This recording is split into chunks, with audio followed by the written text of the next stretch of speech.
I was a very introverted child आणि मला खूपच म्हणजे असं जेव्हा असतं की मी ॲक्ट्रेस आहे आणि माझ्या शाळेतल्या मित्रमैत्रिणींना हे खरंच वाटत नाही. कारण काय ॲक्टर असण्यासाठी तुम्हाला एक बेसिक लोकांशी संपर्क असावा लागतो. तुम्ही एक पीपल्स पर्सन असावं लागतं. मला त्या सगळ्या कोशातनं बाहेर काढायला नाटकांनी खूप जास्त मदत केली आहे. मी खूप एकटं वाटायचं मला लहानपणी. त्याच्यातनं बाहेर येऊन मी नाटक करायला लागणं आणि स्वतःला पुश करत राहणं ही एक म्हणजे माझ्यासाठी खूप तुझ्या आवडतं एक प्रोसेस. विकासासाठी नाटक या हो. गोष्टीनं मदत केली तुला. हो, हो. कला क्षेत्रात कार्यरत अशी आपली एक मैत्रीण आपल्याला भेटायला आली आहे, पर्ण पेठे. नमस्ते. नमस्कार. तू एक अभिनेत्री आहेस हं? आणि छान मेकअप वगैरे केलायस, त्या कॅरेक्टरमध्ये गेली आहेस. पडदा अजून उघडायचा आहे आणि तू स्टेजवरती आहेस. सगळा ब्लॅकआउट होतोय. तिसरी बेल होतेय. पार्श्वसंगीत आलेलं आहे.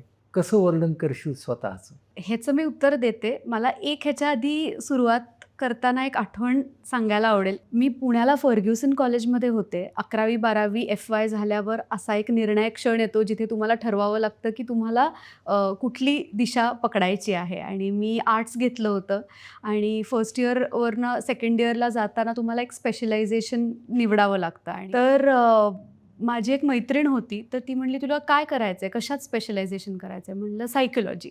ती म्हणली, "पण काय? म्हणजे त्याचे वेगवेगळे ब्रांचेस आहेत. तुला नेमकं कशात करायचं आहे?" म्हणलं, "मला नाही माहीत." कारण काय तेव्हा काही सायकॉलॉजी म्हणजे एक पॉलिटिकल सायन्स, सोशिओलॉजी हे वेगवेगळे विषय आपल्याला माहीत होते. तर ती म्हणली, "मी ठाण्याला चालली आहे आणि मी तिकडे एक वर्कशॉप अटेंड करणार आहे. एक सेशन आहे, जिथे ते समजवणार आहेत, की सायकॉलॉजीच्या वेगवेगळे ब्रांचेस काय आहेत, त्याच्या वेगवेगळे ॲव्हेन्यूज आपल्यासाठी काय-काय आहेत. तर तू येणार आहेस का?" तर ती टी-वाय संपवून ती आता मास्टर्स करणार होती. तर 2 वर्षांनी तिच्याहून लहान होते. तर म्हणलं, की "ओके, मी पण येते आणि मला आवडेल तुझ्याबरोबर यायला." तर आम्ही IPHमध्ये आलो आणि तिथे तुम्ही आणि तुमच्या सहकाऱ्यांनी घेतलेलं एक सेशन होतं. छोटं एका दिवसाचंच ते एका वर्कशॉप दिवसाचं होतं. वर्कशॉप. मला नीट आठवतंय, की अदरवाईज करियर गाईडन्समध्ये असे जे सांगतात ना, की तू हे कर, तुझं तुझं हे पोटेन्शियल आहे, तू या दिशेने जा, तू हे कर, ते कर. असं तुम्ही काहीच सांगितलं नव्हतं. तुम्ही एक पॉवर पॉइंट प्रेझेंटेशन्स होते वेगवेगळ्या म्हणजे क्षेत्र समजून सांगणारे, की क्लिनिकल सायकॉलॉजी म्हणजे काय, फॉरेन्सिक सायकॉलॉजी म्हणजे काय, क्रिमिनल सायकॉलॉजी काय, इंडस्ट्रियल काय. तर मला पहिल्यांदा तेव्हा असं लक्षात आलं, की बापरे! एवढे वेगवेगळे म्हणजे सायकॉलॉजी या एका विषयात एवढ्या सगळ्या गोष्टी आहेत आणि आपल्याला हे माहीतच नव्हतं आणि तेव्हाची तुमची इतकी एक स्ट्राँग इमेज माझ्या मनात आहे. आणि त्याच्यानंतर मी सायकॉलॉजीमध्ये ग्रॅज्युएशन केलं, मास्टर्स केलं, क्लिनिकल सायकॉलॉजी मी घेतलं. त्यामुळे कुठेतरी माझ्या शिक्षणाला तुम्ही दिशा थँक यू. देणारे आहात आणि थँक माझे अनेक मित्र-मैत्रिणी या क्षेत्रात काम करतात. त्यामुळे तुमच्याबरोबर मी गप्पा मारते हे ऐकून त्यांना खूप आनंद झालेला आहे. तुम्ही अर्थातच अनेक जणांचे रोल मॉडेल आहात. त्यामुळे मला बोलवल्याबद्दल. आणि तुम्ही मगाशी जो प्रश्न विचारलात, मला असं वाटतं की तिसरी घंटा झाल्यावर पडदा उघडण्याच्या आधी जो एक क्षण असतो, तेव्हा पाणी पिऊन झालेलं असतं. आता हल्ली लेपल्स असल्यामुळे तुम्हाला जेव्हा अवांतर तुम्ही काही बडबड कुणाशी करू नाही शकत. तर मला असं वाटतं की तो जो क्षण असतो, तो मला असं वाटतं माझ्याबरोबर असलेला सगळ्यात खरा क्षण असतो. कारण काय तिथे पर्ण आहे मी, पण त्याच्यातनं मी त्या पात्रामध्ये प्रवेश करणार आहे. त्याच्या ब्रिज करणारा तो एक क्षण असतो, असं मला वाह! वाटतं. वाह! आणि रंगमंचावरती तू जेव्हा असतेस आणि कॅमेरासमोर असतेस, कारण तू दोन्ही ठिकाणी अभिनय केलायस. त्याच्यात समान गोष्टी काय असतात आणि फरक काय असतात? मला ना मी अनेक वर्षांपासून या गोष्टीशी डील करते, की मला ना मृत्यू नावाच्या विषयाची प्रचंड भीती आहे आणि अनेक त्याच्यावरचे पुस्तकं मी वाचत असते. विविध लोकांशी बोलत असते. काउन्सिलर मित्र-मैत्रिणींची किंवा प्रत्यक्ष सायकॉलॉजिस्ट, थेरपिस्टशी सुद्धा मी या विषयावर बोलले आणि काय नेमकी ही भानगड आहे मृत्यू नावाची आणि ती आपल्याला कशी समजून घेता येईल? त्याच्यातनं काय प्रकारे त्या भीतीला सामोरं जाता येईल? म्हणजे स्वतःचा मृत्यू आणि आपल्या आजूबाजूच्या आवडत्या जवळच्या लोकांचा मृत्यू ह्याला कसं सामोरं जायचं? ह्याचा एक पॅरलली माझ्या मनात विचार कायम चालू असतो आणि बरं. ती भीतीची भावना अजून मी ओव्हरकम केली असं काही मला वाटत नाही. पण त्याचं धडपड माझी चालू असते. नाटक करायला लागल्यापासून ना मला असं जाणवायला लागलं एक हल्ली म्हणजे नाटक तर मी करतच आलेली आहे, पण हल्ली प्रयोग करताना असं वाटतं की आपण प्रयोगाला सुरुवात करतो, त्याचा हं. एक हाय पॉइंट असतो, क्लायमॅक्सला तो हो, प्रयोग हो, असतो, हो, हो. त्याचं मध्ये इंटरव्हल होतो, परत आपण दुसऱ्या अंकात जातो, अजून एक वर आपण क्लायमॅक्सच्या जातो आणि मग ते नाटक संपतं सम आणि तो प्रयोग संपतो. तर ती ना मला खरंच असं एक जीवन मृत्यूची वाह! सायकल असल्यासारखं वाटतं हल्ली आणि असं वाटतं की अरे हे तर त्याचंच प्रिपरेशन आहे का? आणि आपण सुरुवात करतो मोठ्या जोमाने आणि ते संपतं पण एका चांगल्या नोटला संपतं. तर त्याचीच ही एक आपल्याला परीक्षा घेतल्यासारखं मला सध्या हं, हं. नाटकाचा प्रयोग वाटतो. वाह! आणि सिनेमात कुठेतरी असं आहे की आता हे कालातीतच आहे. ह्याला मरण नाहीये, असं एक काहीतरी आपल्याला हो. चित्रपटाचं क्षेत्र भासवतं. आपण जरी गेलो तरी आपल्यानंतर ती गोष्ट राहणार आहे. राहणार आहे, असं हं. सिनेमामुळे वाटतं. तर मला असं वाटतं की ह्या 2 गोष्टी फिलॉसॉफिकली मी त्याच्याकडे त्याच्याकडे आता बघतेस. असं बघतीये. पण किती छान आहे ना, की नाटकाचा असतो तो थेट अनुभव आहे. हं. त्याचं आवर्तन पूर्ण होतं हं, हं. आणि चित्रपटाचा अनुभव जो आहे तो थोडा तुकड्या-तुकड्यांचा आहे. बरोबर. पण त्याच्यामध्ये हा दिलासा आहे, हं. की एकदा जे झालं ते आता ते आता राहणार नाही. राहणार आहे. त्यामुळे ते अक्षर राहणार आहे किंवा हो. अमृत राहणार आहे, करेक्ट. असं मन पाहतं. हं, अ, हं. तू जेव्हा एक अभिनेत्री म्हणून एखादा रोल करायला घेतेस ना, एखादी भूमिका, तेव्हा कोणीतरी वाचतं, लेखक वाचतो हं, किंवा आणि मग अभिनेत्री म्हणून तू ऐकतेस. हं. पहिल्यांदा काय भिडतं? लेखक जे वाचून दाखवतो ना, तर तो माणूसच आधी डोळ्यासमोर येतो आणि त्याचं व्यक्तिमत्वच भिडतं असं हां, म्हणजे वाटतं. म्हणजे अख्खं व्यक्तिमत्वच भिडतं त्या व्यक्तिमत्वच भिडतं त्या आणि मग खरं तर कॅरेक्टरचं. त्यांनी काय लिहिलंय, तिने काय लिहिलंय त्याच्याकडे येता येतं. मग आता मी जे नाटक दिग्दर्शित केलं समथिंग लाइक ट्रूथ नावाचं, तर ते लिहिलंय शांता गोखलेंनी. तर हो. शांताताईंना मी पहिल्यांदा भेटले, त्यांनी ते वाचून नाही दाखवलं. त्यांनी मला ते पुस्तक दिलं आणि मी ते अर्थात माझं वाचलं. त्याचं वाचन नाही झालं. पण ते नाटक वाचायच्या आधी मी त्यांचं बाकीचं लिखाण वाचलं. त्यांच्या दिनक्रम काय आहे ते समजून घेतला. त्यांच्याबरोबर एक 2-3 वेळा चहा प्यायला गेले आणि ती व्यक्ती काय आहे हे समजून घेतलं. बरं, तर म्हणजे तो मला प्रोसेस चालू झाला, हं, तो लेखकाला समजून समजून घेण्यापासून झाला. घेण्यापासून झाला. हो. हं. हे फार छान आहे. म्हणजे माझा पण अनुभव असा आहे, मलाही एखाद्या व्यक्तीचं लिखाण वाचायचं असेल, हं. तर त्या व्यक्तीबद्दलची माहिती जर मला मिळाली, तर मला लिखाण जास्त चांगलं समजतं. आणि त्याच्याबद्दल उत्सुकता पण वाटते किंवा आता हं. प्राजक्त देशमुख बरोबर मी आता करुणाष्टके नावाचं नाटक करते. तर तो नाशिकचा आहे. त्याच्या गावाशी, त्याच्या इतिहासाशी, त्या जागेच्या त्याच्याबरोबर त्याची जी बांधिलकी आहे, त्याच्याबरोबर इतकं घट्ट नातं आहे. तर ते बघायला इतकं अम्युझिंग वाटतं. कारण हं, काय हं. असं वाटतं की अरे हा किती वेगवेगळ्या बाजूनी स्वतःचं जे मूळ आहे त्याच्याकडे बघतो आहे. तर त्याचं नाटक त्याच्यानंतर येणारच आहे. येणार. आपण त्याच्यावर काम करणारच आहोत. पण त्या व्यक्तीमध्ये फार इंटरेस्ट वाटतो. म्हणजे तिथून तुझी सुरुवात होते, हं, हं. की म्हणजे हा लेखक कसा आहे? लेखक कसा आहे किंवा मग कशी हो, स्क्रिप्ट. हो. मग स्क्रिप्टमधले शब्द हं. काय भिडतं? म्हणजे त्या व्यक्तिमत्वानंतर जो फॉर्ममध्ये ते नाटक लिहिलं गेलंय, तिथे लक्ष जातं. अ, मला ते फार इंटरेस्टिंग वाटतं कारण की आपल्याकडे मराठीमध्ये विशेष करून शब्दप्रधान नाटकांचीच परंपरा आहे. परंपरा आहे. त्यामुळे आपल्याकडे दिसताना पहिले शब्द दिसतात, संवाद दिसतात, त्याच्याबरोबर येणारी मग पात्रांची ओळख येते. हे सगळं शब्दाच्या आपण अनुषंगाने सगळं बघतो. जेव्हा आपण वेगवेगळ्या भाषातली नाटकं, वेगवेगळ्या देशातली नाटकं वाचतो, तर तेव्हा मला असं वाटतं की फॉर्मसुद्धा मला बघायला खूप मजा येते. हं, हं, हं. आपल्याकडे महाराष्ट्र सोडून इतर राज्यात सुद्धा म्हणजे आपण खाली गेलो साऊथ इंडियामध्ये, कर्नाटकातली जी परंपरा आहे, केरळमधली जी परंपरा आहे, तिथे फॉर्म खूप महत्त्वाचा असतो. तर मला फॉर्म बघायला खूप आवडतं आणि मग त्याच्यानंतर आशयाकडे आणि आणि तिथल्या मग लाईन्सकडे, शब्दाकडे शब्दांकडे असं तू येतेस. अशी मला प्रोसेस वाटते. पाठ कशी करते? म्हणजे पाठ करतेस, काय करतेस? अनेक नाटकांनंतर हा एक कॉमन ऑडियन्सचा रिस्पॉन्स असतो. ते म्हणतील, तू एवढं लक्षात तुमच्या कसं राहतं?"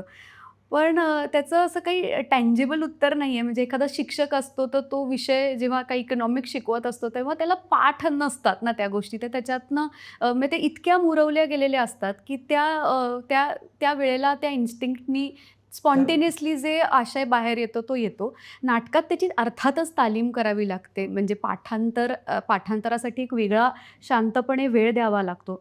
आता तोत्ताेचानसारखं नाटक आत्ता मी करते, ते सलग 1.5 तास मी एकटी स्टेजवर असते आणि लहान मुलांबरोबर इंटरॅक्ट करत आम्ही तो प्रयोग करतो. म्हणजे मी फक्त परफॉर्म करते आणि मुलं बघतायत नाटक असं नाही आहे. मी त्यांच्याबरोबर गप्पा मारते, डान्स करते, गाणी गाते आणि या सगळ्यातनं माझा एक मित्र आहे जो आतनं व्हॉईस ओव्हर्स करत असतो, आमचा को ॲक्टर सिद्धेश नावाचा जो आहे तो. तर आता या ह्याच्यात ते नुसतं पाठांतर करून उपयोग नाही आहे. मला तिथे आयत्या वेळेला एखादं रडलं तर त्याला मी स्टेजवर आणते, त्याच्याबरोबर खेळते, हसते, डान्स करते. मग ते रडायचं जर थांबलं तर मग ते ऑडियन्समध्ये जातात. तर ह्याला पाठांतर ॲक्च्युली काही असू नाही शकत.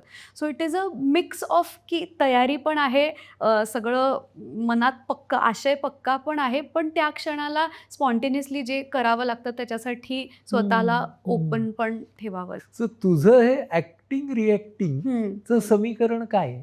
पहिली महत्त्वाची गोष्ट ही लिसनिंग हीच आहे आणि थोडा जो काही मी सायकोलॉजीचा अभ्यास केला आहे त्याच्यातनं जे महत्त्वाची सगळ्यात गोष्ट जर मी काही शिकली असेल तर ती ऐकणे. ॲक्टिव्ह लिसनिंग हीच गोष्ट मी शिकलेली आहे आणि ती अभिनयात खूपच महत्त्वाची ठरते. कारण काय समोरचा काय करतोय त्याची भावनिक जी काही जो ग्राफ आहे तो काय चालला आहे. मी नुसतं त्याच्या वाक्याला रिस्पॉन्ड करते असं नाही आहे. तो कुठल्या भावनेतनं जातोय. आज बोलताना माझ्या को ॲक्टरला राग आल्यासारखं दिसलं का त्याला आनंद वाटला का त्यांनी खूप दुःखात रडत हे वाक्य म्हणलं ह्याच्यावर मी काय रिस्पॉन्ड करणार आहे ते ठरवावं लागतं.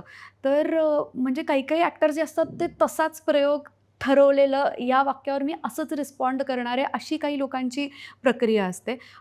पण मला असं वाटतं की नुसतं शब्दाला उत्तर देणं म्हणजे डायलॉगला तुम्ही दुसरा डायलॉग बोलणं हे तर आहेच आहे. पण त्यातली जी मधल्या गॅप्स आहेत जिथे मी कदाचित आज थोडा मोठा पॉज घेतला, कदाचित मला दाटून आलं त्या पॉइंटला किंवा मला असं वाटलं की मला आपल्याला जेव्हा राग येतो तेव्हा आपले डोळे वेगळे होतात.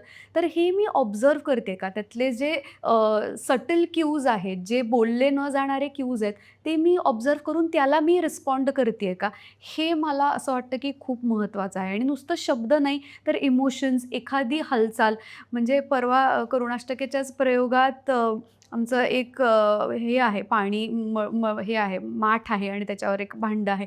तर ते पडून विंगेत गेलं. आता त्यांनी अख्खी आमचे सेट जो सगळं कोरिओग्राफी होती ॲक्शनची ती बदलली ना, कारण काय ते गेलो, आम्ही ते भांडं आणलं, मग त्याच्या वेळेला मी ते कधी दिलं, माझ्या को ॲक्टरनी ते कधी घेतलं, हे सगळंच त्याच्यामुळे ती प्रक्रिया बदलली. पण त्यावेळेला सगळे एक असे अवेअर असतात की आता आपल्याला प्रेझेन्स ऑफ माइंडनी वागायचं आहे आणि त्यामुळे नुसती शब्दांची ॲक्शन रिॲक्शन न राहता ती त्यातली सटलिटीज, त्यातलं सबटेक्स्ट आणि ॲक्शन्सची पण जे काही डायलॉग आहे आणि अर्थातच शेवटचं महत्त्वाचा मुद्दा म्हणजे ऑडियन्सशी असणारं ॲक्शन रिॲक्शनसुद्धा त्याच्यात खूप महत्त्वाचं आहे. कारण काय मगाशी मी म्हटलं तसं जिथे फोर्थ वॉल ब्रेक करून ऑडियन्सशी आपण संवाद साधत असतो किंवा प्रत्यक्ष अप्रत्यक्षपणे, तेव्हा कुठल्या पद्धतीने नाटक बघतायत किंवा ऐकतायत ह्याचं एक काहीतरी आपल्याला अंदाज घ्यावा लागतो. म्हणजे कधी ऑडियन्स इतका कोल्ड असतो, हसत नाही, टाळ्या वाजवत नाही. मग तेव्हा ॲक्टर म्हणून आपल्याला खूप इन्सिक्युअर वाटतं की बापरे आता आपण जास्त करायला पाहिजे का ह्यांच्यापर्यंत पोहोचतच नाही आहे. मग आपण थोडं ओव्हर ॲक्टिंग करतो किंवा जास्त एनर्जी लावून करतो. तर किंवा कधी ऑडियन्स खूप टाळ्या वाजवत असतो प्रत्येक सीनला, तर मग त्यातला आपल्याला जास्ती उत्साह येतो. आपण अधिक अजून प्लेइंग टू द गॅलरी करायला लागतो. तर ह्याच्यातलं सुद्धा एक त्यांच्यातलं आणि आपल्यातलं सुद्धा एक अंडरस्टँडिंग आहे ॲक्शन रिॲक्शनचं. सो मला असं वाटतं वेगवेगळ्या पातळ्यांवर ते वर्क होतं. तू आता जे अवेअरनेस म्हणालीस ना, हे फार इंटरेस्टिंग असतं नटाच्या बाबतीत, की कॅरेक्टरचा अवेअरनेस ठेवायला लागतो आणि भांडं पडलं तर काय करायचं. तर तोही एक वेगळा व्यक्ती म्हणूनचा अवेअरनेस ठेवायला लागतो. बरोबर. आणि हे दोन्ही जावे लागतात एकत्र, नाही का? तर हे सरावाने जमतं का तालमीने जमतं, काय होतं? सराव तर लागतोच. म्हणजे मला असं वाटतं की मी शिक्षित अभिनेत्री नाही आहे. म्हणजे आता मी करुणाष्टकेमध्येच माझ्याबरोबरच्या सर्व ॲक्ट्रेसेस ज्या आहेत त्या आयदर नॅशनल स्कूल ऑफ ड्रामामधल्या आहेत किंवा ललित कला केंद्रमधल्या आहेत. त्यांची एक पद्धत आहे, कारण त्या शिकून आलेल्या आहेत, वेगवेगळ्या दिग्दर्शकांबरोबर काम करून आलेल्या आहेत. तर त्यांची एक प्रक्रिया आहे. ती मेथड मला समजून घ्यायला, बघायला खूप आवडते. पण मी माझं शिक्षण मगाशी म्हटलं तसं सायकोलॉजीमध्ये झालं असल्याने मी नाटक, अभिनय हे कधी शिकलेली नाही, मी प्रशिक्षित नट नाही आहे. तर त्याच्यामुळे मी माझीच एक पद्धत तयार केलेली आहे आणि ती चूक बरोबर मला माहीत नाही. गेले अनेक वर्ष खूप वेगवेगळ्या प्रकारच्या दिग्दर्शकांबरोबर काम करते आहे आणि व्यावसायिक नाटक मी आत्ता रिसेंटली करायला लागले. त्याच्या आधी मी खूप वेगवेगळ्या प्रायोगिक नाटक करणाऱ्या भारतभरातल्या दिग्दर्शकांबरोबर काम केलेलं आहे. तर ती प्रक्रिया समजून घेणं म्हणजे हं. मला असं वाटतं, की मी म्हटलं मगाशी तसं मराठी नाटक हे खूप शब्दप्रधान आहे किंवा आशयाला खूप महत्त्व दिलं गेलेलं आहे. तर आम्ही कॉलेजमधनं जेव्हा आमचा नाटक कंपनी नावाचा ग्रुप फॉर्म केला, त्याच्यात सुद्धा आमचा मित्र धर्मकीर्ती नाटकं लिहायचा, जी आमच्या जाणीवेतली, नेणिवेतल्या विषयांची ती नाटकं असायची. म्हणजे गेली 21 वर्षासारखं नाटक असेल, तर 21व्या वर्षी आपल्याला काय वाटतंय ते त्या नाटकात मांडलेलं असायचं. किंवा त्याच्यानंतर त्यांनी बिनकामाचे संवाद नावाचं नाटक केलं, जेव्हा WhatsApp नुकतंच सुरू झालं होतं आणि त्याच्यावर कॉन्स्टंटली फॉरवर्ड्स पाठवत राहायचे लोकं एकमेकांना आणि ज्याचं काही म्हणजे त्याचं इट मेंट नथिंग. तर असं वाटायचं की आपलं एक्सप्रेशन जे येतंय ती नाटकं म्हणजे आपली नाटकं का? आणि हं. आपलं म्हणणं त्याच्यात येतंय ती आपली नाटकं का? अशा एका स्कूलमधनं माझी सुरुवात झाली. मग माझ्या वडिलांबरोबर जेव्हा मी काम केलं, सत्यशोधक नावाचं जेव्हा नाटक केलं, तेव्हा ज्योतिबा फुले, सावित्रीबाई फुल्यांच्या आयुष्यावर असल्यामुळे त्याचे महाराष्ट्रभर आम्ही खूप प्रयोग केले. जिथे की समाज म्हणजे काय, राजकारण म्हणजे काय, आपल्या देशातली जी अर्थातच सगळी कास्ट सिस्टम जी आहे, धर्माशी आपलं जे नातं आहे, ते त्या निमित्ताने मला शिकायला मिळालं, पाहायला मिळालं. वेगवेगळ्या प्रकारची गावागावातली माणसं, थिएटर्स बघायला मिळाली. तर मग त्याची एक नाटकाची कक्षा थोडी रुंदावली गेली, की आपल्या हं. इंडिव्हिज्युअलच्या पलीकडे सुद्धा एक कम्युनिटी आहे, हं, ज्याचं हं, हं. समाज, पॉलिटिक्स हा एक भाग आहे, ज्याला आपल्याला नाटकातनं भिडावं लागणार आहे. त्याच्यानंतर मी काही वर्षांनी मोहित टाकळकरांसोबत काम केलं, तर तो खूपच वेगळ्या पद्धतीने नाटकाकडे बघणारा माणूस आहे. त्यांनी मला एक अख्खी युनिव्हर्सलिटी त्याला दिली, की हं. भारताबाहेर जाऊन सुद्धा आत्ता अख्ख्या जगात नेमकं काय चाललंय ह्याचं आपल्याला जर सेन्स असेल, तर ते आपल्या असण्यात येणार आहे. त्याच्या पुढे जाऊन त्याच्यामुळे ओळख झाली माझी अतुल कुमार किंवा ज्योती डोगरासारख्या लोकांची, जे फिजिकॅलिटीवर त्यांचा खूप भर आहे. जिथे की ओके. लक्षात आलं, की नुसतं शब्द हे आपल्याला उपयोगाचे नाही आहेत, पण आपल्याला बॉडीली काय वाटतंय हे सुद्धा खूप महत्त्वाचं आहे नाटक हं, करताना. हं. त्याच्यानंतर पुढे काही वर्षांनी मी मित्राची गोष्टसारखं नाटक केलं. आमचा पुण्याचा जमीर कांबळे नावाचा नाटकवाला आहे. तो तो क्विअर थिएटर करतात ते. तर तेव्हा असं लक्षात आलं, की म्हणजे मॅन वुमन बायनरीच्या पलीकडे, फेमिनिझमच्या पलीकडे क्विअर आयडेंटिटी आता जे त्याच्याबद्दलचा अवेअरनेस तयार होतोय. तर ह्या प्रकारचं एक वेगळंच थिएटर आहे, जे एका फेमिनिझमच्या पलीकडचं अजून काहीतरी हं, बोलतोय. हं. तर अशा सगळ्या टप्प्यांमधनं मी आता नाटकाच्या वेगवेगळ्या जाती आहे हं. आणि ते ट्रान्झिशन मी करते आहे. तर म्हणजे एक दिग्दर्शक अगदी कॉम्प्युटरच्या भाषेत बोलायचं, तर एक लँग्वेज तुला शिकवत जातो करेक्ट आणि आणि मग ती त्याच्यामुळे लँग्वेज तू तुझ्या प्रोग्रामिंगमध्ये घेतेस. बरोबर आणि त्याच्यातनं एक काहीतरी स्वतःची शैली तयार करायचा म्हणजे coming back to your question मी प्रयत्न करत असते. प्रयत्न करत आणि असते. आत्ता जे मी नाटक बसवलं ते मी हां. पहिलंच माझं नाटक आहे. मी पहिलंच दिग्दर्शित केलेलं नाटक आहे. त्याच्यात मला असा प्रयत्न आहे, की त्याच्यात शब्द पण आहेत, त्याच्यात आपल्याला फिजिकली काय होतं, बॉडी वाईज काय होतं आणि व्हॉईसचं काय होतं, या तिन्ही गोष्टींचं एकत्रित कसं त्याच्यावर काम करता येईल ह्याचा प्रयत्न केला. पण आता ना दिग्दर्शिका म्हणून तू हं, अ, अभिनेत्री म्हणून तुला हं. कसं हँडल करते? मला खूप आनंद होतो खरं तर. म्हणजे त्या नाटकात मी काम नाही करत, तर ती गोष्ट मला छानच वाटते आणि असं वाटतं की म्हणजे 2 भाग असतात ना, एक प्रोडक्शनचा सगळा अँगल असतो आणि एक क्रिएटिव्ह सगळा अँगल असतो. तर मला ते सगळं प्रोडक्शनच्या गोष्टी करायला खूप आवडतात, की सगळ्यांना वेळच्या वेळेला गोष्टी मिळतायत का नाही? जेव्हा प्रयोग असतो तेव्हा ग्रीन रूममध्ये प्रत्येकाच्या पाण्याच्या बाटल्या आहेत का नाही? गरम पाणी मिळतंय का नाही? सगळ्यांचं तयारी व्यवस्थित झाली आहे का नाही? सगळ्यांना वेळेवर खायला हं, मिळतंय का नाही? हं. ह्याची एक सगळं मला त्याची बांधणी करायला खूप आवडतं आणि म्हणजे ॲक्टर म्हणून आपल्याला काय आवडेल हे सगळं मी प्रयत्न करते, की दिग्दर्शक म्हणून मला देता येईल का? हां. आणि ॲक्टर्सशी सुद्धा डील करतानाची प्रोसेस मी अजून शोधून काढते. ती काही अजून अशी तयार झाली असं मला वाटत नाही. पण माझ्या नाटकात 4 ॲक्ट्रेसेस आहेत, 4 मुली आहेत आणि एक गाणारी सिंगर मुलगी आहे. तर त्यांच्याबरोबर डील करताना मला असं वाटतं, की तो आत्ता आमचा असं काहीतरी इंटरेस्टिंग ग्रुप जमला आहे, जिथे की ती खूप कोलॅबोरेटिव्ह सुद्धा प्रोसेस आहे. म्हणजे मी काहीतरी सांगते आणि त्याचं अनुकरण करतायत असं ते होत नाही. ती बऱ्यापैकी गिव्ह अँड टेक असलेली कोलॅबोरेटिव्ह प्रोसेस आहे. समजा मी तुला असं म्हटलं, की तुझ्या अभिनयावरती हं, आणि दिग्दर्शनावरती सगळ्याच रंगमंचीय एकंदर विचारसरणीवरती अ, ज्यांचा प्रभाव पडला आहे, हं, अशा काही अ, गोष्टी मला ज्या वाटतात त्या मी हं, सांगतो हं, आणि त्याच्यावरती तू बोल, हं. की तुझ्या बालपणाचा काय प्रभाव पडलाय?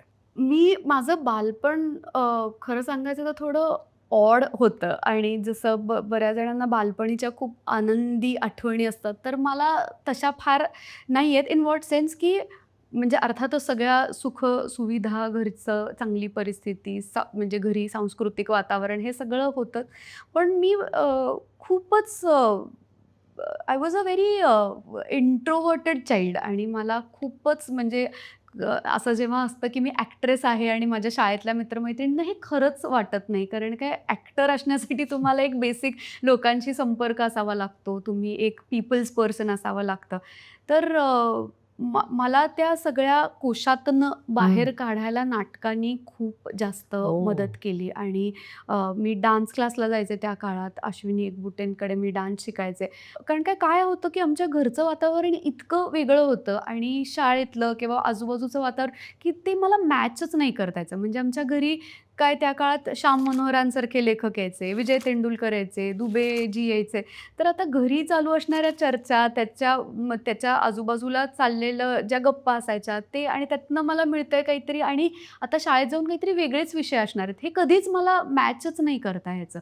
सो मला असं वाटतं, की माझे आई-वडील अत्यंत काय म्हणतात, की मला छानच त्यांनी वाढवलेलं आहे किंवा ते असे अनअवेलेबल पेरेंट्स कधीच नव्हते. म्हणजे बाबा पण नाटक जरी करत होता, नोकरी करत होता, फिरत होता, तरी ते दोघंही कायम माझ्यासाठी वेळ होत. द्यायचे आणि आमचं तिघांचं असं छोटंसंच कुटुंब आहे आणि एकमेकांच्या निर्णयात किंवा एकमेकांच्या सुख-दुःखांमध्ये आम्ही खूपच घट्ट असतो हं, हं, एकमेकांबरोबर. पण हं. तरी मी खूप एकटं वाटायचं मला लहानपणी. बरं, आणि बरं. त्याच्यातनं बाहेर येऊन मी नाटक करायला लागणं आणि स्वतःला पुश करत राहणं ही एक म्हणजे माझ्यासाठी खूप तुझ्या अवघड एका प्रोसेस होती. विकासासाठी नाटक या हो, गोष्टीनं मदत केली तुला. हो, हो.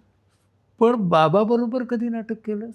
भावाबरोबर मी सत्यशोधक नावाचं नाटक तेवढं केलं म्हणजे ते पहिलं, नंतर. ज्याच्यात त्यांनी दिग्दर्शित केलं, त्याच्यात मी अभिनय केला होता. त्याच्यानंतर त्यांनी आषाढातील एक दिवस नावाचं नाटक केलं, ज्याच्यामध्ये आलोक होता आणि ओम भूतकर नावाचा आमचा मित्र होता. आणि तिसरं काम आम्ही आत्ता रिसेंटली केलं, ज्याच्यात आम्ही दोघंही अभिनय करत होतो, जे आम्ही पहिल्यांदाच केलं. अडलंय का नावाचं आत्ता रिसेंटली जे नाटक केलं ते. तर अशी हं, आम्ही हं. 3 कामं एकत्र केलीत. वाह! तुझं वाचन आणि तुझं अभिनय काय-काय वाचायचीस तू किंवा वाचतेस आणि त्याचा काय प्रभाव पडतोय? माझं जे नाव आहे तेच एका कादंबरीतलं नाव आहे. म्हणजे श्याम मनोहरांची कळ नावाची कादंबरी आहे, जी अर्थातच प्रसिद्ध कादंबरी आहे.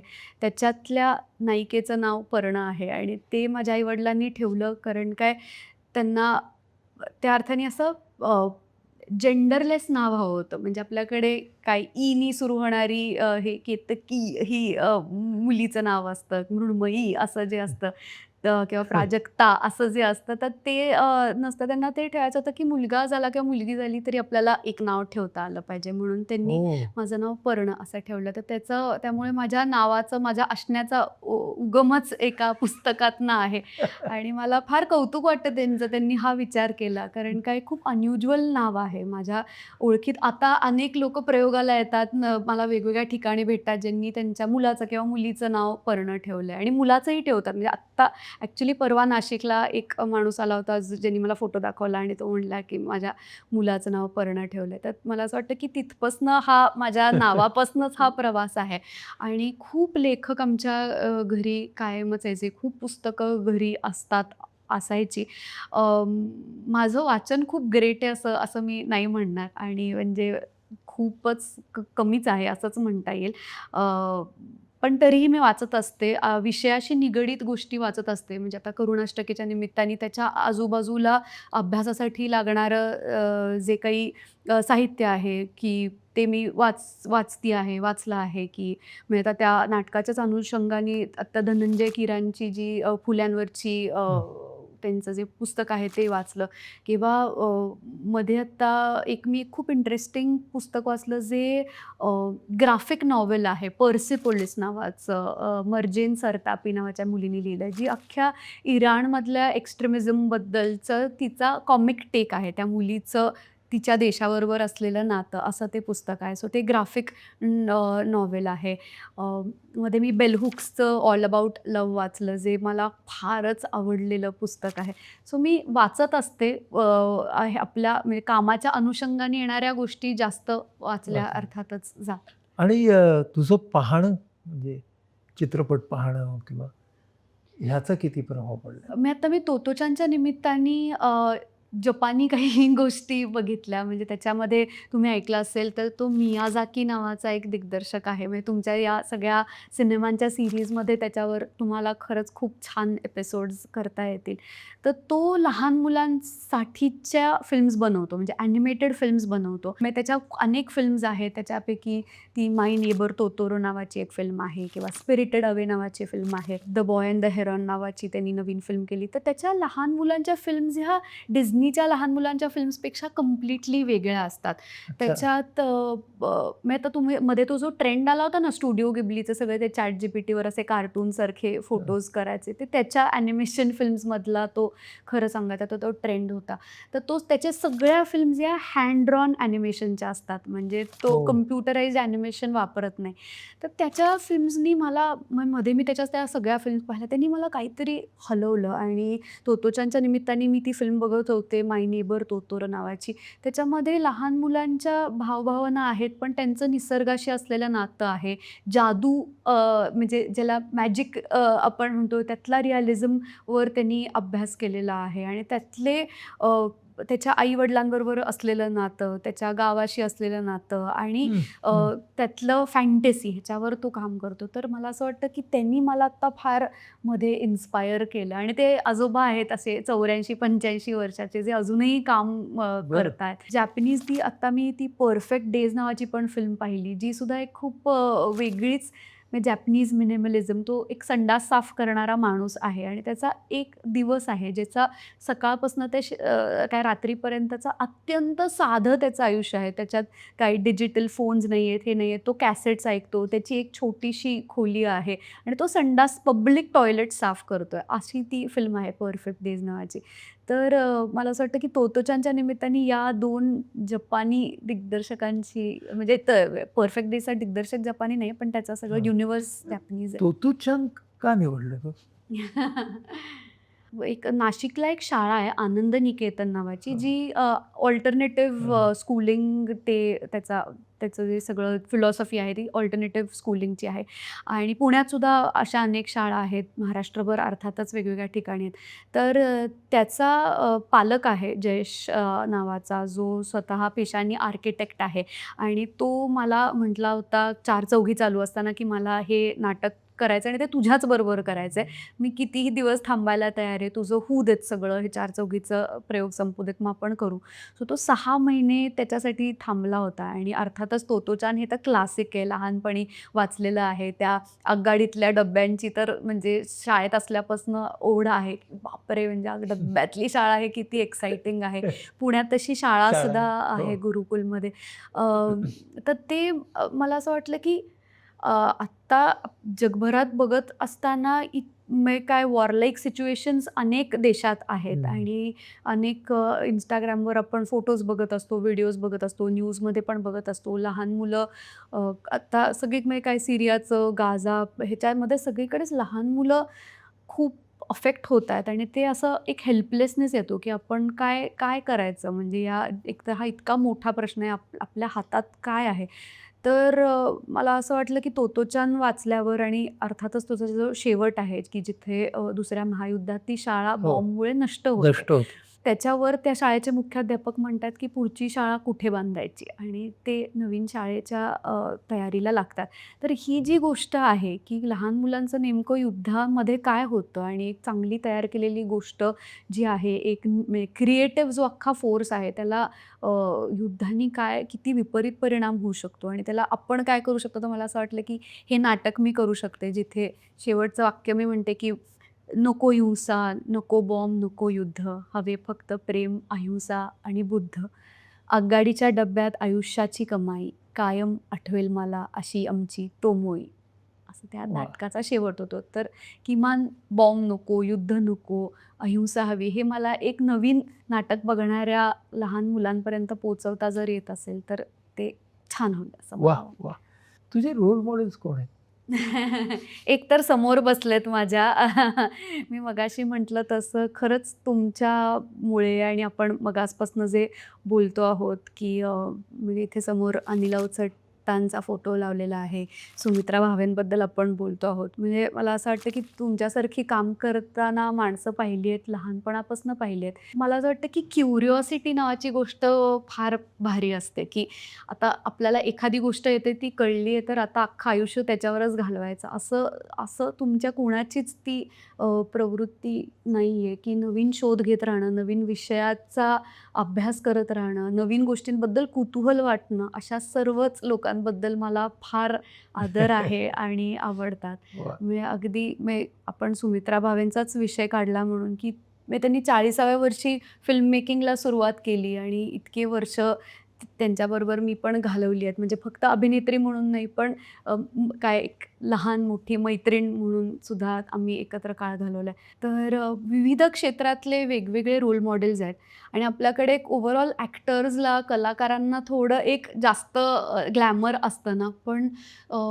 कितीतरी असे लोकं आहेत जे शिक्षणाच्या क्षेत्रात काम करतात, आरोग्याच्या क्षेत्रात काम करतात, सामाजिक कार्य करत असतात. तर मला असं वाटतं की मला या वेगवेगळ्या क्षेत्रातल्या लोकांशी भेटायला, त्यांच्याशी बोलायला खूप आवडतं. म्हणजे मी काही वर्ष पुण्यात रेणुताई गावस्करांबरोबर पण काम करायचे. मी तुम्हाला म्हटलं तसं सायकॉलॉजी क्षेत्रातले माझे अनेक मित्र-मैत्रिणी आहेत.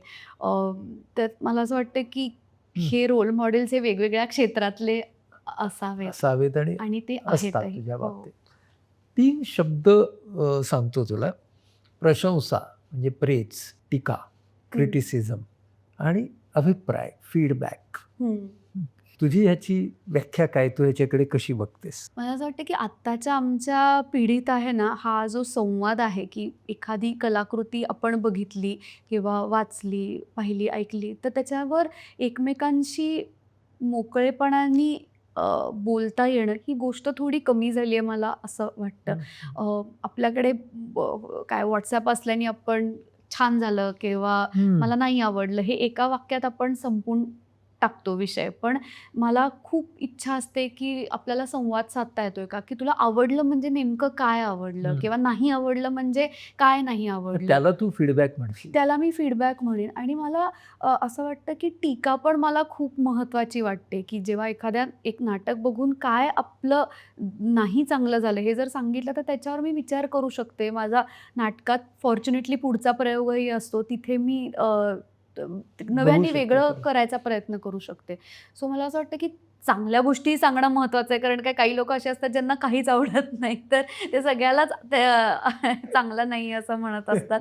पण म्हणजे मला वाटतं, की तो कन्स्ट्रक्टिव्ह फीडबॅक असावा आणि फीडबॅक देण्याची सुद्धा एक पद्धत असावी, जी आपल्याकडे बऱ्याच लोकांना अवगत नसते आणि त्याच्यामुळे हर्ट होतात लोकं किंवा मनाला लागतं. पण मला जितकं म्हणजे म्हणजे आपल्याकडे प्रशंसनी छानच वाटतं, पण आपल्याकडे लोकं कॉमेंट करतात, फीडबॅक देत नाहीत. करेक्ट. का ती जजमेंट किंवा एक असतं. जजमेंटच करतात. तर त्याच्यापेक्षा मी काय आवडलं, काय नाही आवडलं, काय सुधारू शकतं ह्याच्याबद्दल जर चर्चा होऊ शकली, तर मला असं वाटतं, की ती आत्ताच्या काळात आणि फार प्रशंसा महत्त्वाची गोष्ट आहे. प्रशंसा काय आवडतेच आपल्याला आवडतेच त्यामुळे सगळे जे रंगकर्मी असतात ना, त्यांच्या त्यांच्या भाषेमध्ये हं, काही काही शब्द येतात. हं. हं, एक शब्द असतो कॅरेक्टर सापडली. हं, हं. म्हणजे काय असतं?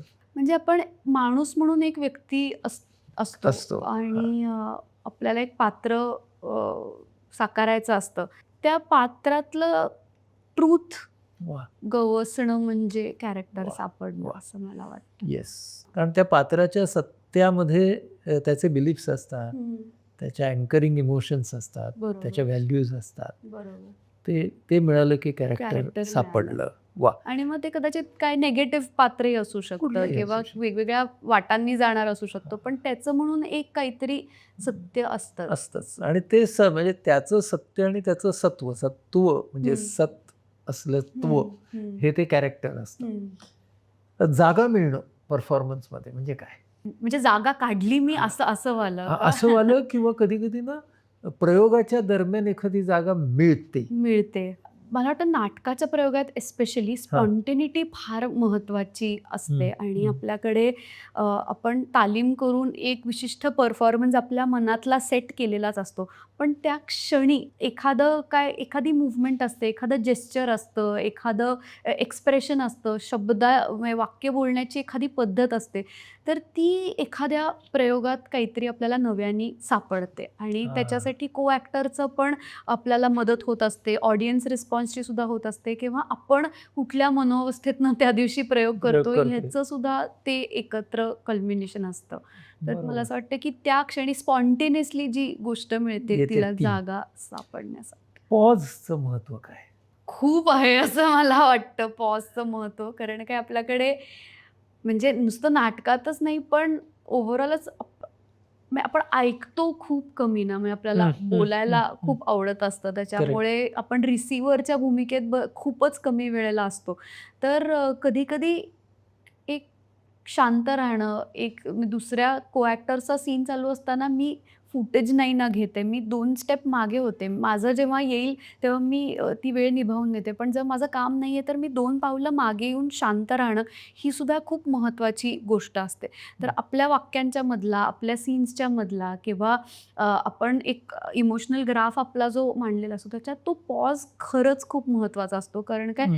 तिथनं तुम्हाला एक नवीन सुरुवात करता येते. पण त्याचा तो रिफ्लेक्ट करण्यासाठी स्वतःसाठी हां. तो शांत क्षण खूप महत्त्वाचा असतो. म्हणजे रिफ्लेक्ट करायला आणि त्याच्यातून एक नवीन सुरुवात हं. त्या दिशेने जाण्यासाठी. बरोबर. ज्यावेळेला खास करून रंगमंचावरती काम करत असतेस ना, त्यावेळेला आपल्याला अभिनय करता पण एक आनंद होत असतो. हं. एक समाधान मिळत असतं. हं. पार्टली ते रिस्पॉन्सवरती पण असतं, पण हं. पार्टली आपण देतो हं. हे काहीतरी एक समाधान असतं. हं. आणि तिसरा अंक झाला, पडदा हं. खाली आला, ते पण एक समाधान असतं ना. हो. हे काय फरक असतो या 2 समाधानांमध्ये? ह्याचं असं मला टँजिबल उत्तर देता येईल की नाही माहीत नाही. पण आपण म्हणजे खूप तहान लागल्यावर आपण जेव्हा पाणी पितो, तेव्हा पाणी पीत असताना सुद्धा एक प्रकारचं समाधान वाटतं आणि पिऊन झाल्यावर सुद्धा छान वाटतं. वाह! तर मला असं वाटतं की तो त्याच्यातला जो काही फरक आहे किंवा हो, वैशिष्ट्य आहे असं वैशिष्ट्य आहे, आहे. की ती मग एक काम करत असताना आपण भावनांच्या वेगवेगळ्या ग्राफ्सवर असतो. आपण त्या पात्राच्या एका प्रवासातनं जात असतो आणि ते संपल्यावर एकतर ॲड्रेनलिन खूपच असतं. म्हणजे प्रयोग झाल्यावर तुम्हाला परत ते आणि करुणाष्टकेसारख्या नाटकात तर एक ते हाय पॉइंटला संपतं. तिथनं तुम्ही परत एक तुमचं व्हायला एक काहीसा वेळ जावा लागतो. पण त्या दोन्ही ते हाय पॉइंट्स फार एक्साइटिंग आहेत. ते इनटँजिबल आहेत म्हणजे ते शब्दात हो. तर नाही सांगू शकत. पण मग त्यातलं जर मिस्टिफिकेशन दूर केलं तर मला असं वाटतं की ते ॲड्रेनलिन वर जाणं आणि खाली येणं इतकंच आहे. खाली जाणार. या सगळ्या नाट्यव्यवहारात, अभिनय व्यवहारात, दिग्दर्शन व्यवहारात टेन्शन येतं का? हो, हो. खूप. हो. म्हणजे त्याची जसं वय वाढत चाललंय तशी त्याची काय म्हणतात त्याचं स्वरूपं बदलत चालली आहेत. पण बरोबर. अर्थातच अँक्शियस वाटतं, टेन्शन तर येतं आणि मग मधल्या काळात मला ॲक्चुअली काहीसा एन्झायटीचा त्राससुद्धा व्हायचा. म्हणजे जिथे की मी काउन्सिलिंगची मदत घ्यावी लागली एवढा मला त्रास व्हायचा. आणि मग बरं. ॲक्च्युली हार्ट अटॅकचे जसे सिम्प्टम्स येतात तसं आपल्याला होतंय का? धडधडायचं, पॅल्पिटेशन्स वाढायचे. एस्पेशली पोस्ट कोविड जेव्हा की खूप जवळची माणसं हं. त्यांचे आजूबाजूचे लोकं आजारी होते किंवा जीव गमावत होते तेव्हा ती भीती वाटायची.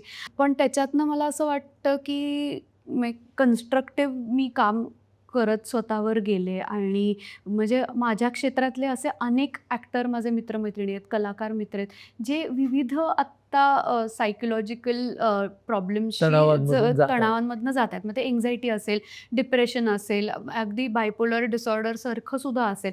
पण मला मला गंमत अशी वाटते की एकदा त्याच्याबद्दल बोलायला लागलं की मला मध्ये मी बोलत होते की मला विमानात बसायची खूप भीती वाटायची. एस्पेशली कोविडनंतर जेव्हा आपण खूप दिवस घरी होतो तेव्हा. तर मी हे कोणाबरोबर तरी शेअर करत होते, तर ती माझी ॲक्ट्रेस मैत्रीण म्हटली की मलाही हेच वाटतं. मग आम्ही त्याच्याबद्दल आमचं हे एक शेअरिंग झालं आणि अशी भावना तयार झाली की म्हणजे हे मला एकटीलाच नाही वाटत आहे. हे माझ्याबरोबर अजून कुणाला तरी पण वाटतंय. हं. किंवा आम्ही एक वेब सीरीज शूट करत होतो, तर माझा जो को ॲक्टर होता त्याच्याबरोबर पण अशा गप्पा झाल्या. तो सुद्धा मला त्याच्या अँक्झायटीच्या सगळ्या प्रॉब्लेमबद्दल त्यांनी सांगितलं. तर मला असं वाटतं की एकमेकांबरोबर या पद्धतीचं शेअरिंग जर झालं, तर त्याच्यातनं हं. एक कलेक्टिव्ह अंडरस्टँडिंग तयार होऊ शकतं. आणि अर्थात बाकी मदत तर आहेच आहेच आहे, म्हणजे आहे. पण काउन्सिलिंगची किंवा sharing is the first step. या, तू या. आता वेब सीरीज म्हणालीस, हं. सीरियलमध्ये तू फारच कमी दिसली आहेस. कारण? मला ॲक्च्युली असं वाटतं, की त्याच्यासाठी असणारा जो स्किल सेट आहे ना, तो खूप वेगळा आहे. आणि मी प्रयत्न करून बघितलाय टीव्ही करायचा, पण ते कधी-कधी आपल्याला असं रिअलायझेशन होतं ना, की आपण ह्या गोष्टी करू शकतो, या आपल्या हाताबाहेरच्या गोष्टी आहेत. आपल्याकडे एक अ, अ, असं एक हे आहे, की नाटकाला एक थोडं, की मी नाटक करते, असं त्याला एक थोडं जास्त वरचं स्थान आहे. आणि टीव्ही करणाऱ्या लोकांकडे एक थोडं ह्यानी बघितलं जातं, की सीरियल नाही करायचे. पण मला असं वाटतं, की ते जे माध्यम आहे ते अतिशय डिमांडिंग माध्यम आहे. हं. तिथे तुम्हाला 16-16 तासाची शिफ्ट करावी लागते. तुम्हाला दररोज शूटिंगला जावं लागतं. तुम्हाला खूप कन्सिस्टंटली खूप जास्त काम करावं लागतं आणि त्याच्यासाठी असणारा स्किल सेट हा खूप वेगळा आहे. आणि मला हं. प्रचंड आदर आहे जे लोकं शूटिंग्स करतात, सीरियल करतात किंवा इव्हन जे टॉक शोज असतात, रिॲलिटी शोज असतात. हे करणं खूपच अवघड असतं. पण तो स्किल सेट वेगळा आहे. मला कधीतरी टेलिव्हिजनवर काम करून बघायचं आहे. इच्छा माझी नक्की आहे. तर जेव्हा बघूया. संधी येईल तेव्हा बघूया. मला सांग, मगाशी तू दिग्दर्शकांच्या भाषा आणि त्यांच्याकडून तू काय काय शिकलीस ते सांगत होतीस. तर दिग्दर्शक पुरुष आहे का स्त्री आहे ह्याच्यात फरक पडतो का? आपल्याकडे एकतर खूप कमी स्त्री दिग्दर्शिका आहेत खरं सांगायचं तर. म्हणजे मी कॉलेजला असल्यापासनं मी खूप मोजक्या स्त्री लेखिका किंवा दिग्दर्शिकांबरोबर काम केलेलं आहे. आणि कॉलेजमधनं जसं-जसं आपण प्रोफेशन म्हणून ह्याच्याकडे बघायला लागतो, तेव्हा मोस्टली सगळ्या मुली या ॲक्टिंगच हं. करणाऱ्या असतात. आपल्याकडे हं. लेखन करणाऱ्या, दिग्दर्शन करणाऱ्या मुली खूप कमीच असतात. तर मला असं वाटतं, की एक तर ती जडण-घडण काहीतरी बदलायला सुरुवात झाली पाहिजे. हं. आत्ता मला असं वाटतं, की खूप चांगला काळ आहे इंडियन थिएटरच्या सगळ्या सिनॅरिओमध्ये. कारण काय, खूप वेगवेगळ्या पद्धतीचं काम करणाऱ्या स्त्री दिग्दर्शिका आत्ता भारतभरात आहेत. म्हणजे हं. मुंबईतच मी मगाशी म्हणलं तसं ज्योती डोगरासारख्या खूप सीनियर ॲक्ट्रेस आहेत किंवा आमची सपन सरण आहे, फॉइझे जलाली आहे किंवा निम्मी राफेल पॉंडिचेरीला काम करते. तर आत्ता भारतभरात खूप चांगल्या दिग्दर्शिका, लेखिका शरण्या रामप्रकाश नावाची बंगलोरची मुलगी आहे. तर आत्ता खूप चांगलं काम करत आहेत आणि आत्ता नाटकांसाठी, सिनेमांसाठी सुद्धा त्या अर्थाने एक नवा आवाज तयार होतोय. म्हणजे पायल कपाडियासारखी मुलगी असेल जिची तर हो. सेलिब्रेटेडच अख्खी फिल्म हो. झाली. हो. तर हे नव्याने सुरू होतंय आणि तो बदल खूप छान आहे. बायका म्हणजे आत्ता मी ज्या बायकांबरोबर म्हणजे मी 4चौघीत सुद्धा हं. बायकांबरोबर काम केलंय. करुणाष्टकेमध्ये सुद्धा माझ्याबरोबर 7 ॲक्ट्रेसेस आहेत किंवा समथिंग लाइक ट्रूथमध्ये सुद्धा आमचा 80% हा वुमन्स कलेक्टिव्ह असल्यासारखंच आहे. तर तो जे कोलॅबोरेशनची भावना आहे ती काहीतरी फारच मॅजिकल आहे आणि बायका बायकांचं ऐकतात वेगळ्या पद्धतीने, एकमेकांना सपोर्ट खूप जास्ती चांगल्या पद्धतीने करतात. तर ते सगळं बायका कॅट फाईट्स आणि हे सगळं आता खूप जुनं झालंय. म्हणजे इनफॅक्ट आता जास्त सिस्टरहूड असा जर काही शब्द असेल तर तो वाह! आहे आत्ता नाटकात मला असं वाटतं. वाह! आणि त्या अर्थाने फरक असं नाही सांगता येणार किंवा बायका चांगल्या हं. आहेत, पुरुष असं. वाईट आहेत असं मला काही वाटत नाही. कारण की अनेक सेन्सिटिव्ह पुरुषांबरोबर, अनेक चांगल्या पुरुष लेखक दिग्दर्शकांबरोबर मी काम करत आली आहे आणि असं पण कधीतरी होऊ शकतं की बायका खूप काय त्या अर्थाने पेट्रिआर्कल आहेत आणि पुरुष नाही आहेत, असं सुद्धा एखादी परिस्थिती तयार होऊ शकते. सो असं मला बायनरीमध्ये नाही सांगता येणार काय वाह! चांगलं आहे, काय वाईट आहे. त्याच्या पर्सनॅलिटीवर किंवा सेन्सिटिव्हिटीवर ते अवलंबून. तुला स्वतःला आता कुठलं क्रिएटिव्ह चॅलेंज आजमावून पाहायला आवडेल असं? मला आता मी जे नाटक बसवलं त्याच्यानंतर मला थोडं हलकं या अर्थाने वाटलं. कारण काय ॲक्टरचं जे काम आहे ते बऱ्यापैकी डिपेंडंट काम आहे, की मला कोणीतरी काम देणं ह्याच्यावर माझं करिअर अवलंबून आहे असं हं. अशाच मी ह्याच्यात वाढली आहे आणि मोठी झालेली आहे. पण मला आता हे नाटक बसवल्यावर असं वाटलं, की आपण आपलं काम तयार करू शकतो आणि आपल्याला हवंय त्या पद्धतीने करू शकतो. आपली व्यस्तता जी आहे ती आपण शोधू शकतो. तर त्यांनी एक छोटा का होईना कॉन्फिडन्स आलेला आहे आणि मला असं वाटतं त्याप्रकारे मला इंटरडिसिप्लिनरी काम करायला खूप आवडतं. म्हणजे चित्र असतील, नाटक असेल, गाणं असेल, ह्याचं एकत्रित माझ्या कलाकृतीत कसं आणता येईल ह्याचा मला म्हणजे हा शोध मला घेऊन बघायचा आहे. मग आता या माझ्या नाटकात सुद्धा युजुअली असं असतं, की आपण शब्द टेक्स्टवर आधी काम करतो, मग त्याला म्युझिकचे क्यूज जोडतो आणि हं. तर हे न करता आत्ता आम्ही समथिंग लाइक ट्रूथमध्ये हा एक्सपेरिमेंट करायचा प्रयत्न केला आहे, की डे 1 पासनंच म्युझिक, बॉडी मूव्हमेंट आणि शब्द ह्याचं काय नातं बांधता येईल आणि ओके. नाटक कसं उभं करता येईल. तर मला असं वाटतं, की मला त्या इंटरडिसिप्लिनरी कामात रस आहे. तुझ्या घरामध्ये अ, तुझे वडील अतुल, तो तर नाटकामध्ये मुरलेला आहे. हो. तूही आणि तुझा सहचर जो आहे तोही. हो. म्हणजे तुमच्या घरामध्ये यामुळे काही प्रॉब्लेम होतात का? हे इतके सारे नाटकवाले. आणि सगळे अँक्शियस आपले काहीतरी शोधात असलेले सगळे धडपड करणारे धडपड जीव. करणार आणि ह्या सगळ्यांच्या मध्ये तुझी आई कशी राहते?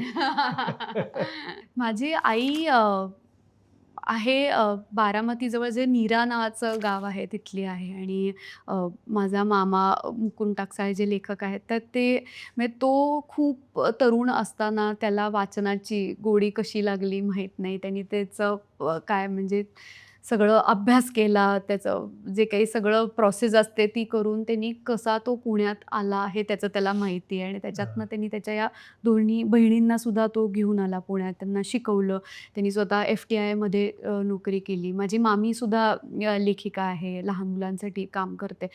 तर त्यांनी जी ती सगळं त्यांना आणलं पुण्यात आणि त्यामुळे तिचं जे एक मूळ आहे, ते एका छोट्या गावातलं आहे हं, आणि त्या अर्थाने ती खूप रूटेड आहे. ती हं, अशी हं. शहरी नाहीये आणि जे मला फार आवडतं. मगाशी मी म्हटलं तसं ती ग्रेट लिस्नर आहे. म्हणजे आमच्या तिघांपेक्षाही ती ती ज्या पद्धतीने ऐकते, ते इतकं अमेझिंग आहे. तिला म्हणजे काहीच स्वतः एकतर म्हणजे नाटक करणारे लोकं स्वतःबद्दल फार बोलत राहतात किंवा त्यांना खूप आवडतं स्वतःची त्या अर्थाने आपलं काम, आपल्याबद्दल बोलत राहायला. ती ऐकते फार छान आणि असं नाहीये की ती ऐकते म्हणजे ती तिचं मत देत नाही किंवा ती ओपिनियनेटेड नाहीये.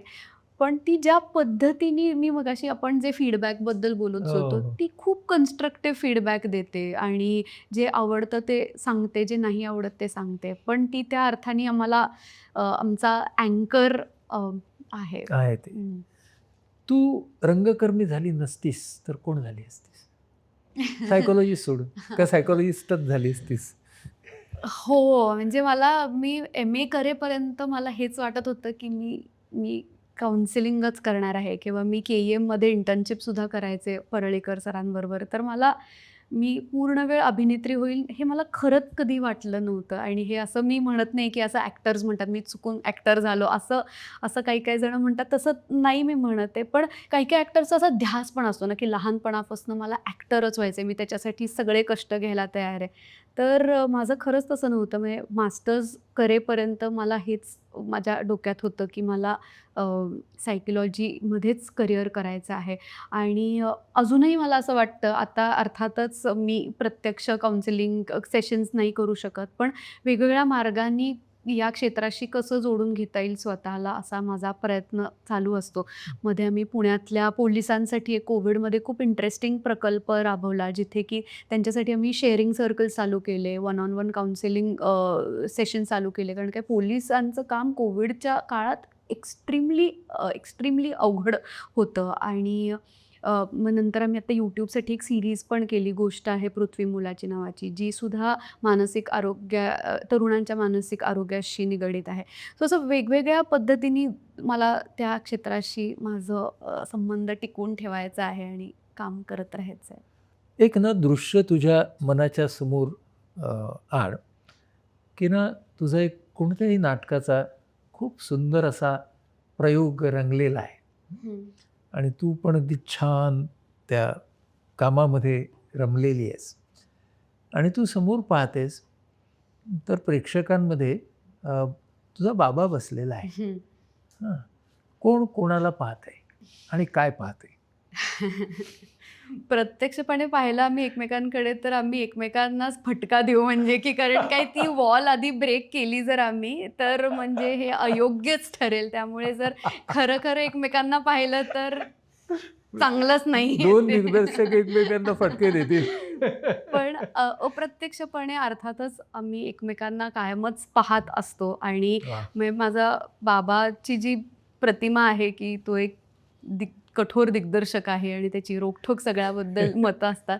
पण वडील म्हणून त्याचा जो काही ती जी पर्सनॅलिटी आहे ती क्लिशे मुलीच्या वडिलांची त्याची ती प्रतिमा आहे. अत्यंत प्रेमळ असा तो माणूस आहे. काळजी माझी तो खूप जास्त घेतो आणि अर्थातच सडेतोड टीकाही करतो, की एखादं काम नाही आवडलं किंवा एखादं म्हणजे हे तू काम करण्यामागचा तुझं काय हेतू होता, काय इंटेन्शन होतं, हे जर कुठे गडबड होत असेल तर तो मला हे सांगतो. आणि अर्थातच माझी सुद्धा तो मतं घेत असतो. त्यामुळे त्या अर्थाने आमचं खूप छान असं इक्वॉलिटी असलेलं नातं आहे.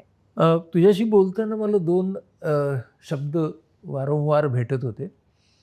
त्यातला एक आहे एक्सप्लोरेशन. हं, एक्सप्लोरर जो असतो ना, हं, तो नवीन क्षितिज, हं, नवीन दिशा, नवीन काहीतरी पाहण्यासाठी, शोधण्यासाठी, पण खूप कुतूहल मनात घेऊन, हं.